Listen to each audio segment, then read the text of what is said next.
I like look out from my bed. I see you in the corner, like going through some stuff, and I'm like, who is this man? Hello everyone, my name is Dr. Dylan Collier. I'm a physical therapist and welcome to the New Medical Nomads podcast, where I get to document my journey as a medical traveler, as well as interview other experts within the traveling field. Now, the rules for the traveling game are constantly changing, so anything you hear on this show should be for entertainment purposes only. This is not legal, financial, or medical advice. Enjoy the show and safe travels.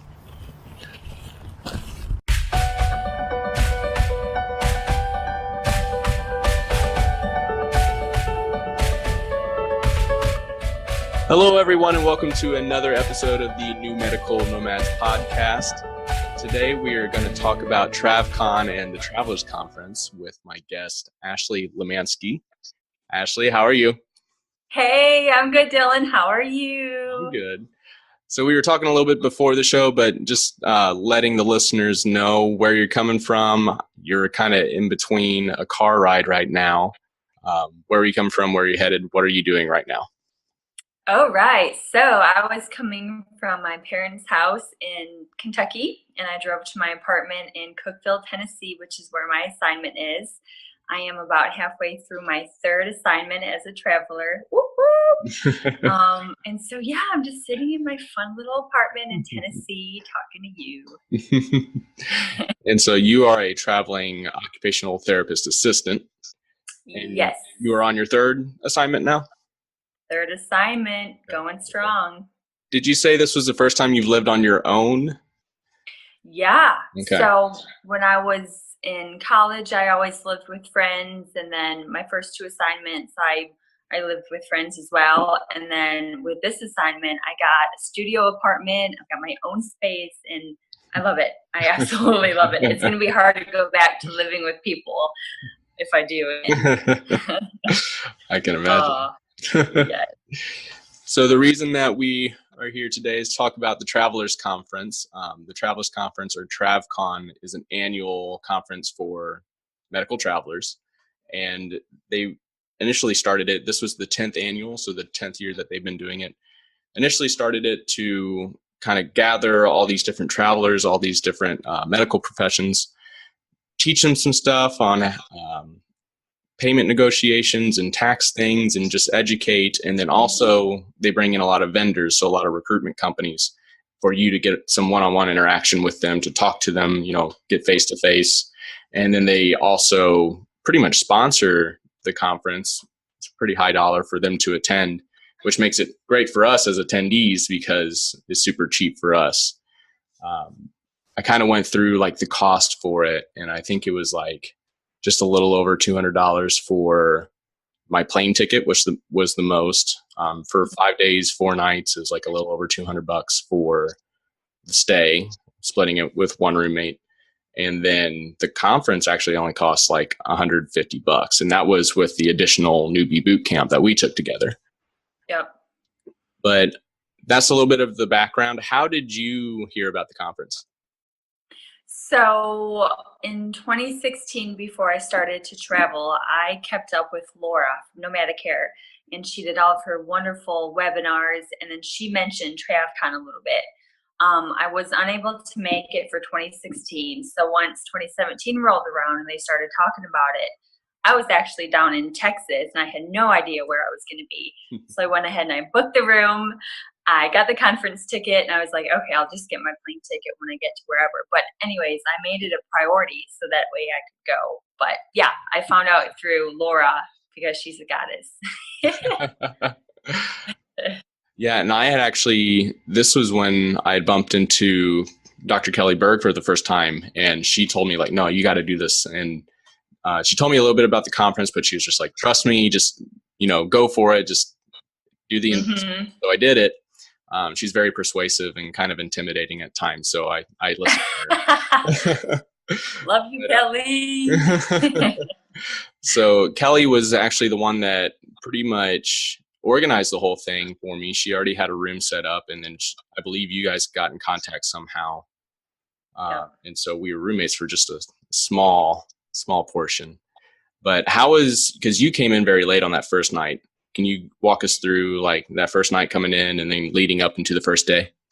Yeah, so my flight, it was actually really awesome. I flew out from Nashville Friday the 15th, and I had a 7-hour layover in Denver, which was not bad. So I went hiking with some friends, and we went out to eat. Absolutely lived it up. But anyways, that put me into Las Vegas around 12:30. Oh, by the time I got to the shuttle and we dropped everybody else off, I got to the room around 2:30. So I got in really late. I had never met Kelly. I had never met the girl that was rooming with her, who was Andrea Savage.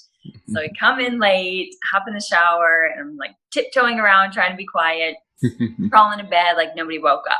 Wake up, and then Kelly's there with Andrea. And so I meet them.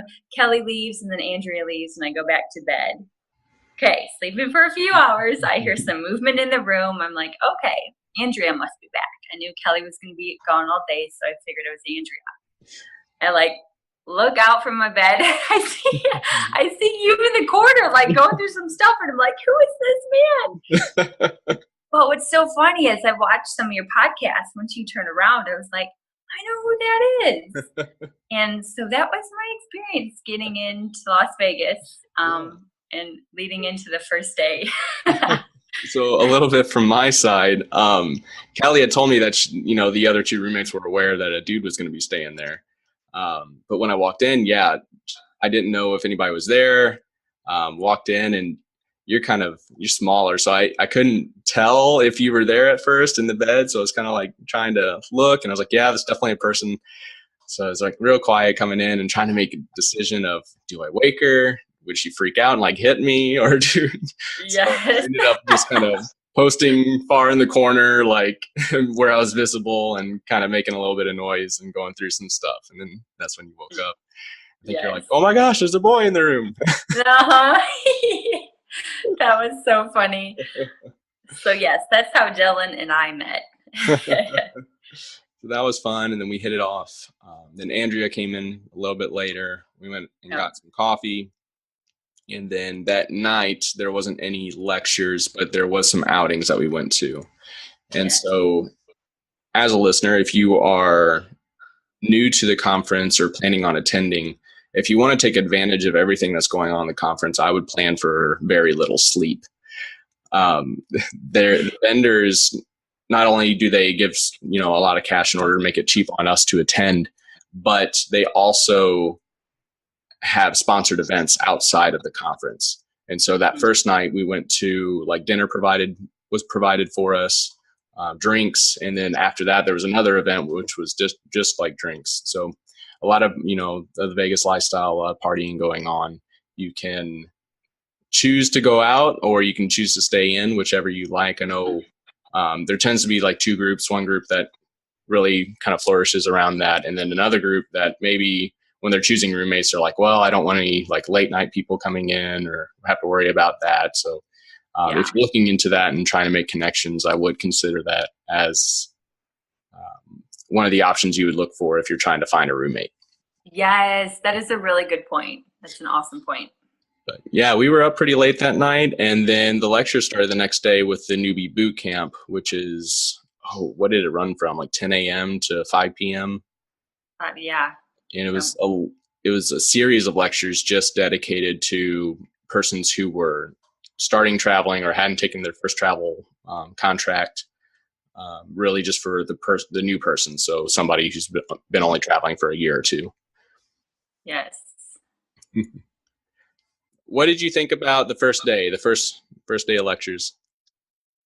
The first day was awesome. So first of all, it didn't start until 10, which gave you the chance to sleep in a little bit. That was a big plus.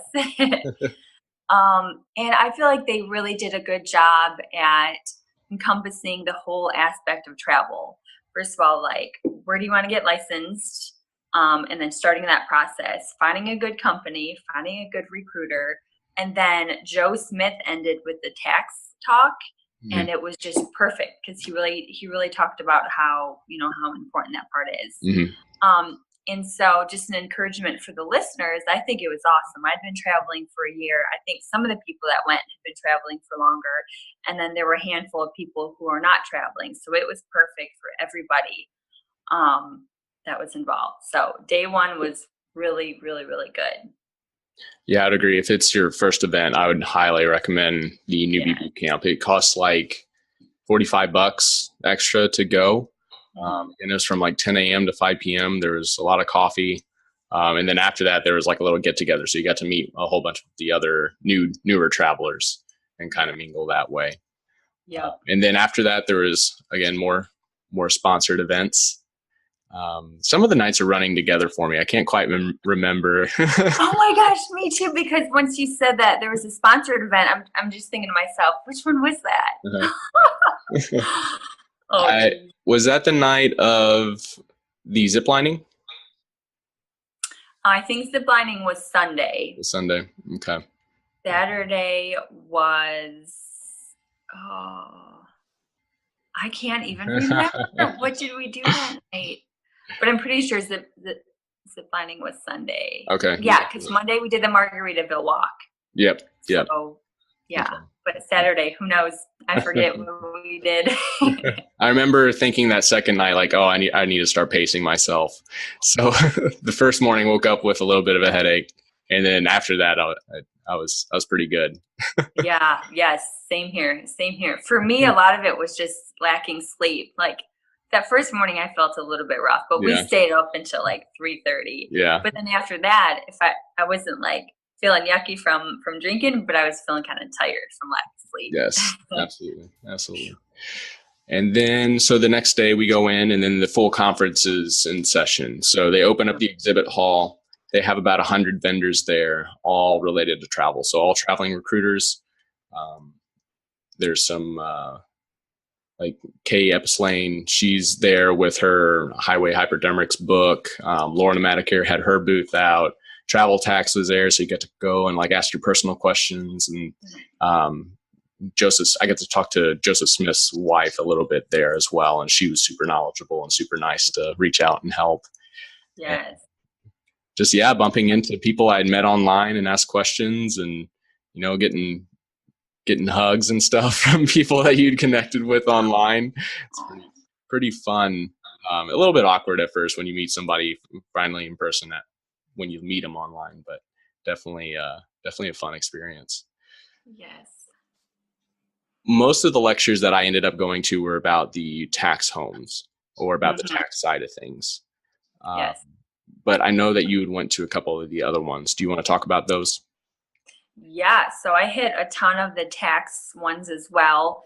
One that I went to that somebody recommended was the class on opioid.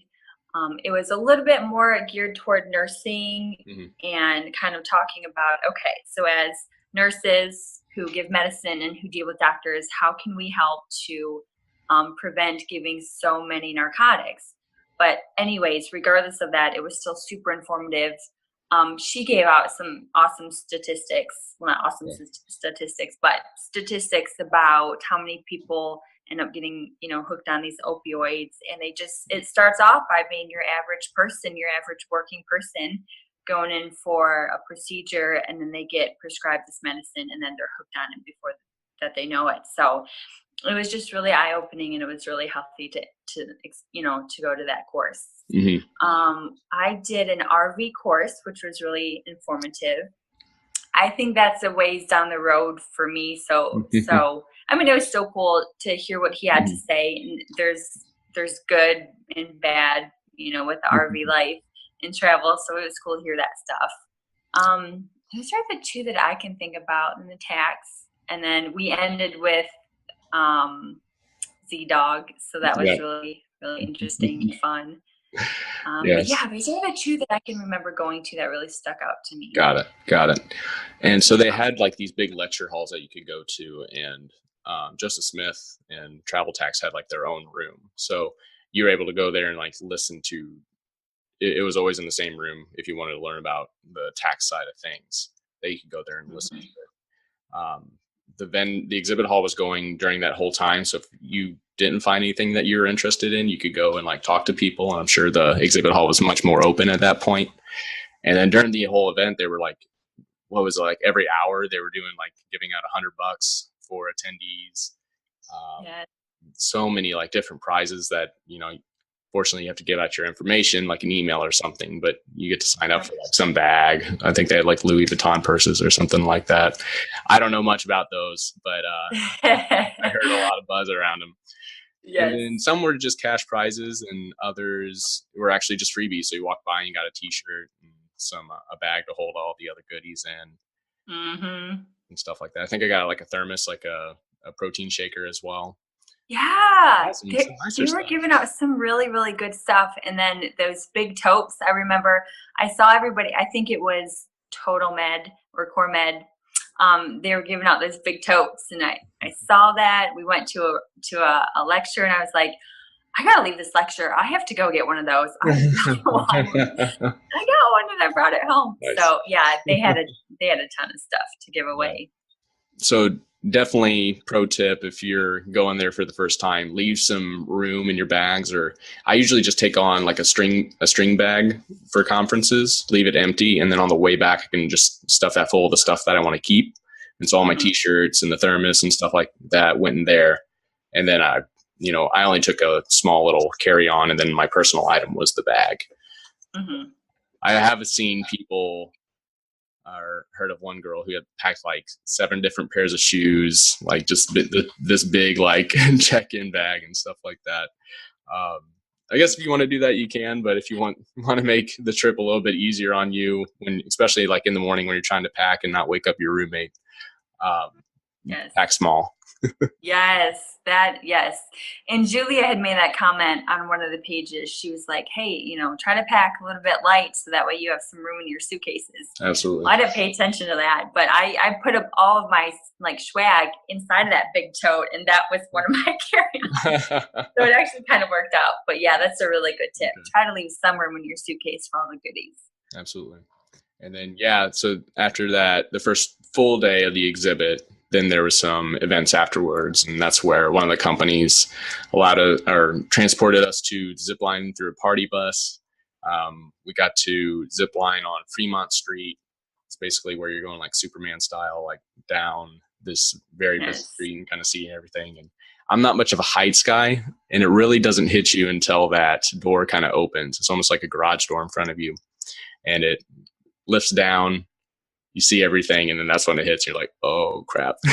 Yeah. The part that got me, once the door went down and you start to go, for some reason, I thought we were going to drop a little bit. So I was anticipating a drop. If you don't drop, but yeah, those first few seconds get you. Oh, yeah. It's super fun, though. And I hear, and this is just rumors from like the recruiters that I was talking to, that they're wanting to do more events like that, to where if you're not going there to party and kind of take part of that Vegas lifestyle, that you can go to shows, or we went out to dinner with one of the recruiters, Kelly and I, and they just kind of took us out, and we did like this food tasting along with this like wine pairing. It was really, really neat experience. And then the second day, you kind of just do the same. Not only do they have the lectures, but they have what they call Trav Talks. And so it's more like smaller, intimate settings where you get to go spend like 20, 25 minutes with a person. The ones that I went to, one was like an ex-recruiter, and got to tell like freely like what it's like to be a recruiter. So the stress that they go through, and then the hire process, orientation, different things like that. The headaches that sometimes they have to deal with travelers, of getting like called in the middle of the night because they find a mouse in the apartment they got set up with, or something like that. Yes. What are some of the other ones? There was a couple there with a different YouTube channel on like minimalism. There was a traveling nurse that has a very well-known Instagram accounts, and so she was talking about how she uses those to like kind of monetize herself and build her own brand and relationships and things like that. So there's a wide variety of different things that you could go to. So a lot of different interests. Yeah, that was something that I didn't take advantage of, was the Trav Talks, and I wish that I would have. Mm-hmm. They seem like really good topics. Yeah, it's something to remember for next year. Definitely. And then one was on with homeschooling. So that's something that I've been kind of interested in, is finding out more about traveling with kids. And so she had basically done a trap talk on like homeschooling and what she does in order to teach her son or daughter while they're on these trips. So she had an RV and was like just riding around different places and living the dream and having her kid along with them. And she like, obviously pros and cons there, but she was talking about how when we go and we have this lesson plan on some type of railroad or some type of mountain, if we're in the area, we'll just go visit. And then so that emotional connection with that place makes it stick out so much more. And so they're actually learning a little bit better that way. That is so cool. But yeah, a lot of different things to do there. And then let's see, I guess that was the last night. And then there's usually a big bash at the end of it. So they go out and they rent out this entire place. This year was Dre's, or Dreas. I'm not quite sure how to pronounce it. But it's just this big nightclub. And so they rented out the entire place for all the conference attendees. And that was a lot of fun. That was so cool. That was epic. I felt like a superstar when I was there. It was so nice. Yeah, they kind of like looked over the city, got a couple photo ops. Ashley likes to dance, so she's dancing hardcore. Oh, that's one of my favorite things ever. All right. So what was one of the biggest takeaways that you took from the conference? So one of the biggest takeaways, okay, so the conference was good. So I have two takeaways. One was from the conference and one is aside from it. So from the conference, really seeing Joseph and his wife's talks about taxes and what you can, what you can take off your taxes and stuff like that. That was really informative and kind of seeing us as the IRS sees us. Mm-hmm. So I took lots of notes on that, and that was really informative. And then outside of the conference, meeting everybody and the connections that we all made and spending time together, that's priceless. And that was my favorite part. I mean, it makes your heart just feel so good and your soul feel good. So getting to meet everybody, especially after you've been talking online and on Facebook for a year, and then meeting them, you're instantly like best friends, So that was the biggest takeaway, just meeting everybody. And then just say a year from now, we're traveling in different states, you can meet up with those people, or in a different country even, It's a really beautiful thing. So that was awesome for me. Absolutely. I don't think there was a single person there that wasn't like, oh yeah, I want to come back next year. And so hopefully all the stars align and everybody can come back. Yes. And something that we figured out, Dylan, is like, we're not dicks. Yeah. So we had a conversation over coffee and I was like, well, why, it's so different here because you make like these instant connections, and because you're both travelers and part of that same lifestyle, you almost skip those first 7 steps into like making a friendship, and you're just automatically like best friends. Yes. And so, yeah, travelers are not dicks. We are not dicks, and everybody was super cool. And I think that everybody had a good time, no matter what they did. Absolutely. I would say one of the bigger takeaways for me, especially going to those tax talks, was ultimately the amount of tax returns you get per year is like and this was from Joseph Smith's tax talk. So I'm not a tax professional. We're just kind of regurgitating some of the stuff that we heard. Was around $3,000 to $9,000 for tax returns, which, ultimately in the big picture isn't all that much. Right. You're making more cash anyhow because you're a traveler taking contracts, but the tax returns itself are not that much. And I was surprised to see that because there's so much stress that goes behind tax home and per diems and all these big terms that we learn about. And if you wanted to be just an itinerant or just somebody who travels and doesn't take advantage of that, if that's, less stress on you and worth the only the $3,000 that you'd be pulling in, I would consider that an option. Really would. Yeah, absolutely. The other big thing I learned about was something I'd heard about, wage recharacterization. And it was this complex topic that I had stumbled on, and I really didn't understand it, but he was able to explain that sometimes when you're working for companies and you're getting these per diems, so these per day stipends, they can take the bill rate comes in, it's this big lump sum of money, and then how you delegate each area to paid per hour salary, meals and lodging, and extra expenses. Mm-hmm. You kind of have some leeway to do that with the company. And so some people or some companies will allow you to take that hourly wage and drop it to like $14, $16 per hour so that you get more tax-free money for the other areas.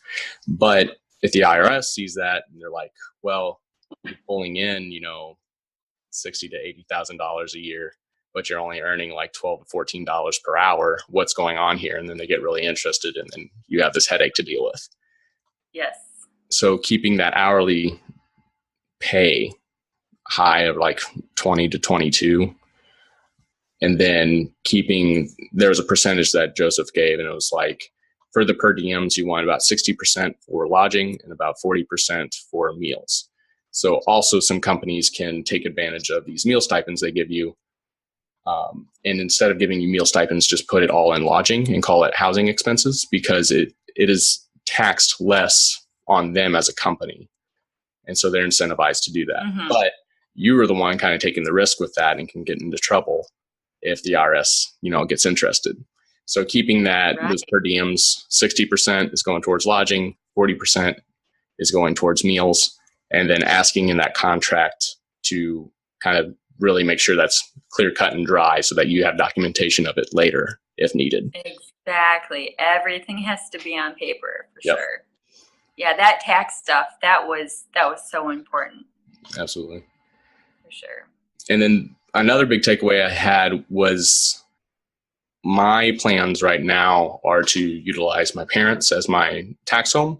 So I've been working in the area that they live in, everything lines up, and they're going to be permanent there for a while. So they just, they got a plot of land, building a house, they're set there for life. Yeah, right. I was just going to say they're my tax home, but you really want to, from what I heard from Joseph Smith, is have a contract laid out of like, this is the rent that you're going to be paying per month. And basically make it look like a real thing, like you're going through, an actual company. Because again, once the IRS gets interested, you want to make sure everything's there and that you're covered, and then, you're taken care of, and no big headaches. Want to avoid the headaches. Exactly. You really have to have your ducks in a row. Yes. So we kind of hit on it, but is there anything else that surprised you about the conference? Mine was the relationships and, just how easy you connect with people. Yes. Oh, it's so beautiful. To be 100% honest, I was a little surprised at how geared it was toward nursing. I didn't know much about the history of it. So when we get into day one, and I was like, a lot of these talks are geared toward nursing, and they would use verbiage that I wasn't familiar with. But on a positive to that, there's been a lot of talk between the allied health professionals about what topics to talk about next year. And as Laura talks about it, I think that we're going to take over one day. Yeah. So yeah, that was one thing. But just because, I wasn't sure. I didn't know what the conference was about and stuff like that. I didn't know that nurses started it, and it's been going on for that long. But I think I heard that we were 60 strong, so 60 allied health professionals. So we got this. Which, they've been talking about. I got to talk with one of the coordinators, and she said they've been growing about 50% every year. And so last year it was like just around 1,000 people. This year it was around like 1,400 people. Last year they only had 10 allied health professionals, whereas this year it was, like you said, 60. And I believe like 50 of those were therapists in general. And then the extra 10 were other allied health professions. So starting to make an appearance there for sure. But travel healthcare is mostly nurses. So I completely understand why a lot of those talks was geared towards that. And until we make a bigger, as therapists, as allied health professionals, until we make a bigger appearance into those conferences, I don't think they're going to necessarily address that. but I think we're getting very close to where they're going to start having lectures and talks here just towards us. I completely agree. Maybe one day we'll have our own conference. Yes, that'd be cool. That'd be fun. Did you have any tips for anyone who's thinking about going that hasn't really gone yet, or somebody just hearing about the TravCon travel conference through this podcast? Any tips for the new attendee? Yes. So my first tip is, if you're on the fence about going, do it. Just go. You will have zero regrets. It's such a beautiful time. There were two things that I noticed when I was there. So you started off by saying you don't get a lot of sleep when you're there, and that's true. However, if you're somebody who likes to party and go out and have a good time, just recognize that there's always going to be stuff going on. But try your best to get a good night's sleep and to take care of yourself. Eat right, drink plenty of water, and try to get some sleep. So that way you can engage, in the conference. You got to take notes, pay attention during the lectures. And then just talking with the different companies, the different recruitment companies was really huge. So you got to be on your A game. So that's important to remember. And then for me, just a little personal information. I've had some stomach issues for the last couple of years, and I figured out through the elimination diet that gluten really bothers me. And so when I don't eat gluten, I feel good. Well, our lunches on Monday and Tuesday, it was sandwich, bread, and then some pasta. And so my tip is that if you have an allergy or an intolerance to dairy or gluten or whatever, try to find out what they're going to serve. And then if it's something that you can't eat, do some research, figure out what's around. You can dip out for the hour-long lunch and go get something and then bring it back. Or you can just plan accordingly, bring some tuna packs or something to tide you over. So that was the big one for me. I should have done some more research and figured out. Yeah, no, that's such a good point, because I don't have any of that, so I don't think about those things. And I'm slightly glad that you didn't eat a tuna pack next to me during one of the lectures, though. I should have. Next year I'm going to. But yeah, it's Vegas. So there's stuff all around, and I'm sure you could find something to help you. But like you said, you didn't know, and you're kind of just going with the flow of things, and maybe kind of set you up. Later. Most of the tips that I had, I kind of went over. I'm much more of an introvert than I think most people there, and so I really had to put on the extrovert face. And this conference was much different than some of the others I've been to. So the physical therapy profession has student conferences that I went to as a student, and then also the big national conferences I can go to where all the PTs go. And usually it's you go to a lecture and then you get some downtime. You go to another lecture and you get some downtime. And so you get that time to recharge. But with this one, it was not so much. And it was just go, go, go, go. After the conference, you're still talking to people, meeting people, going out. And Kelly snapped a picture of me crashing, especially it was during the keynote speaker with Zeta.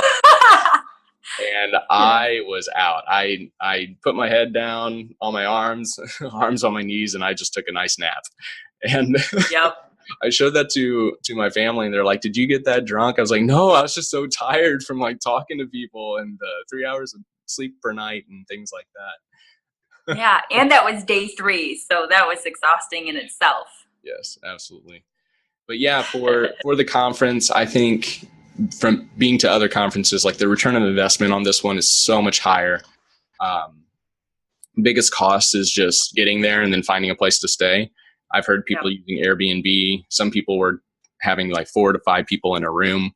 I think that definitely would have drove the cost down if you're concerned about that.